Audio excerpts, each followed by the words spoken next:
Liela. La le winga ole itu ainga meti sateko le na yaile am tana ton watu apela amo le na osi meti sateko le taulanga ai osi i le waina male aleto ole no winga tonu la na ole itu ainga meti sateko osi le taulanga i le waina male aleto ole mantua la ole taulanga lea na faifo i mose i le ave ese mai o i kupito ole toi paseka na fasi ele mamoe a faa tulutulu le a vali e fai toa lea na fio mai leo le angelo le tua fa ole mala i ulu matua uma a fa sawai na o Israel le la faipea le tamafutanga le pasaka mulmuli lea fatinoai le saulotonga tangata Israelu whaongai le toto le tamai mamoe le la fasi ai mo le lato solaanga mai ai kupito i lato no moni Israel. Le toi pasaka lana le voi na whaamamalu a Yesu i le pole stofi fasi i malmamoe e tāma mawhai. Ma whaatua i loa male sakarameta la ole a foi ole liunga ole waina male ale toletino male toto Yesu le la fa maringi e lunga e le baua kolkota le la fa lupe Yesu ole tamai mamoe le la na fatu eloi le whenga inga fau e le toi a maia ni povi fasi ko kongo le o le malmatu a wa vel maliu o Yesu le taimi e osi el taulanga ta feilo le toto o le koko ka mai mamoe le la a suia el taulanga le na fatu mai le tua ia mose marona sai ia ia popuni te tala i male whaifi au e sau e loto loto i tutonu i le male au loto wha tino le ia male altale male whatawhai tauranga mata mai il teimi le nā wha ngā yoi loa le whenga inga fōu ai au i le singa le tauranga o le liwina o le tino ma le toto o po le waina ma le ale to tino ma le toto Yesu o longa winga la o kai ni uma i le teltonunga le mata opsisili e pea na ye mayana buare e karisia wao o kai ni uma i osi e ka ranga le al misa o longa winga o le e a fo i koe replay a koa le maliu Yesu i runga sakaulo le mo tafena no toto i o le la e le koko le wainga le ufali o le kaimila o le sengala o le ni le vao o le ekalisia katoliko ia ma ekalisia ia le ekalisia o e se fa manatu la tou o i le o singal misa na boya inga la tai longo ai fo matanga tano Yesu le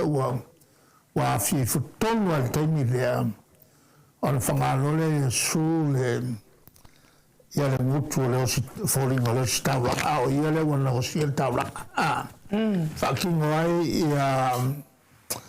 ia le folanga le mai le tu salamo o si taulanga sili o le whaavau la le unga ia upurenga e osi e souma e osi e souma le kaulanga la la fulanga coach la uongo sulima misa sa fai e kalisia katoliko le osi ka ulanga so uma la lana tau te le ai le awa o tangata katoliko e misaya so uma o lana winga le walu e moli mau e le maliu le tatu li i runga kolkota ko replay a koai le tau langa no si le tatu li ia ma le tulanga na o le telo teimi e te alua e te misa ma e ofo ina taulanga le mo tangata ainga o whioki e siri ako ang kaulanga kasi e lo nisi ang talo le lope kasi ang kakalo nga kasi alo awal misa langa o le osi Yesu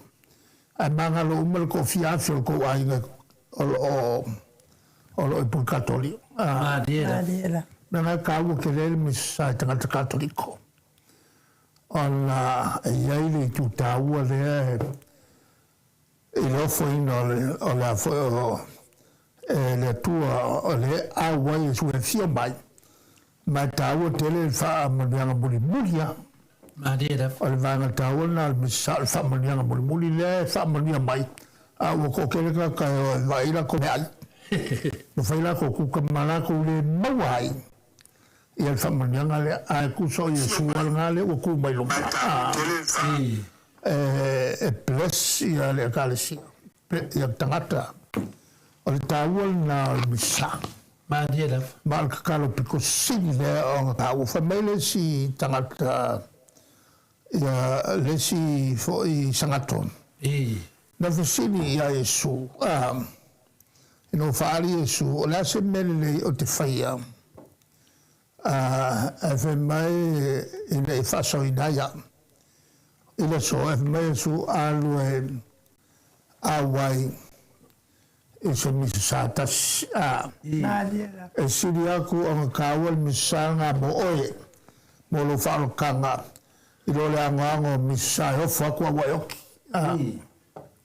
O melana tau te lea le awai ile misa. Maria da. Ja, e tawali lo fsini. Ale tawali fsini nga leo o fapupu atua le taua whenga malanga le apelamo. Malota o le afoi. O le atali o le uso apelamo ya lota. Lena la mai oin. Ile no ufo leo ua. Le me konga le Iraq ya sone. Le fa peo ina tonu a onga ele umana sawa a fiai ma Israel watoa. Maya ina le ye ma le ma vai tafe fo le Euphrates le sautus pa ia. Yo nganga yai e kenga la lak. Paltaiso fato anga e tena ile la laki. Ele la o le fato anga e tena la wenwa. Ile laki. Malo. Ya, malo lava faftai lava ila o fionga le. Telefone o mafsili. O le wa fa o male ya I mafsili male fionga le tete sili faftai no mo le vando. Ya, mo ya tule faftai tele lava ila o fionga le tete sili. Mo tato po kalame nei fo itula le fiafi. Ia o tele lava mea o ngā umawa nei po kalame. Wale ngā tai whaafonga o mamai ai pia I tusi o tusi pa ia. Ia, o yo o lava I tusi wawe e seina. Ia, o lea lava e. I wato whaafonga mai ai fo I nei fo itula. Ea o ngā uma. Ia, wale tato so I fua whare whaatua tua. Ia, ma o ngā talo isi mo isi. Tai tele atua I lau fionga le tai sili mo nenta upu ia e me se fo ia o le tau fa mala mala baina o me o lo tupu le atupu tau tupu isi o tato watu no fa pele pele o Samoa fo ia na na no fo I Samoa nei ia o le tele lava fo ia me ia ele lo to tele le maro le atu no ai fa tai nei ia va no matango fie ia o sanga atili e pe on fa mala mala baina tato mta upu ia wale anga ilumo soifua male manuia o se tato watu no o Samoa. ia o te talitonu foʻi ia moli mauina lava lou soifua malōlōina lau fioga taʻitaʻisili viia le alii talitonu foʻi ia o se pito i matua lava i tonu o le kapeneta a tonu o le a palemene ia a o lo malosi matua i matautia pe i talavou te vai atua mamaʻi le au talavou a le alava e agalelei le atua i le malosi lou soifua malōlōina talitonu e te lē sausao tāua mo se tatou atunuu faapelepele o Samoa ia ua le agaʻi luma mo le manuia viia ai le alii ona o lana tausiga ia e maisi foʻi o le foaina pea o le soifua malōlōina mo oe le taʻitaʻi viia ai tamā i le lagi ia faafetai foʻi le matou autusitusi luga o api o foliga ia le tou lagolago mai tatou pokalame ae maisi foʻi ia luga o le tatou YouTube ia ta faamaua i pea i e toe faalogologo i pea ma sagafafaga atili ai pea soifua faaleagaga ia ua lē lava foʻi ia tonu o falesa ia o lea matua lava le tatou pokalame nei te faafogafoga mai ai tatou pei ID ia o le o fafafitu lua ono lua tolu fitu lima o le mela tuai lava lea masani ona faamaopopo ai tatou seleni ia e meise foʻi ia latou o alala i New Zealand ma Amerika ia tatou Western Union ia po o le MoneyGram sa ia tole foa ia pau lava lea ia ai tatou feiloaʻi foʻi le tatou pokalame te leilo ia tole foa pe faistat pokalame taeao ia ua na ala fal pokalame i le asogofua ia ona o lea na le ies pokalame ia e amalosi lava ia e oso foʻi le mea taeao ko ia ma le fio mai ai foʻi le superhero nei pokalame ia ua foʻi lau faafogafoga mai ia o lea lava e faagasolo ia faiga faamasinoga lea mo tatou faiga palota ia o loo solosolo manuia lava ia faamasinoga lea i le va o tatou fioga lea li faipule ia vaelua ia o loo lei lava mea uma i faalogologo atu ia viia ai le atua ia tou tapuaʻiga sa lo le vaia sofou o le aso a taeao ia o le a maua i se si faaopoopoga o ni faamatalaga ia tu atu foi lea auā lau tapuaʻiga Samoa o loo tapuaʻi mamao mai i Amerika faapea foʻi New Zealand ma Australia ia a faiʻuga foʻi na o tatou pokalame mo lenei po aiai foʻi se upu o le tautamālii lau faafogaaga ia faleia le faaleole atua lou finagalo e magalo ai lenei auaunaga tatou feiloaʻi pea le tatou pokalame ae faasoifua ia Samoa mai le Maota Samoa viiga o le atua i Samoa nei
lava inifita uava e manua ile nofoa inga ae mama upea olango oleva awa ole Atua na teta itaina eilo alava ole tauta ipoto ia solo uloua etawi maile langi lo uso ifua tautua le heita pipi alo ia yo faiva ia fata mali ua e masani a ilava ia tasi o le roto mafaa mua mua pea le Atua ole a upengana e te taua i ole taua omoli atu le faafetai i minisita uma ole maota ele tau faailoa ina aua e ngangana o ngā luenga tele atina e ese ua manui ai Samoa watu mapu e aita ua i motu uma ole Pasifika sui fai kule uma ole heita pipi malo tautua ele ngalolo tou sao tau moselumana imanuia ele paufu asena tau oloto wafu ile palapala esila maile Atua iloto tautinga Samoa tula imai se itato tali sapai manuia oio lima awale melea aevi ia ile matai lo finanga lo fa atau sala ya mali ese ito ese usila sila le heita pipi e tau tailo tatosa le heita pipi alo ia yo faiva ia fata mali ua e masani a ilava ia tasi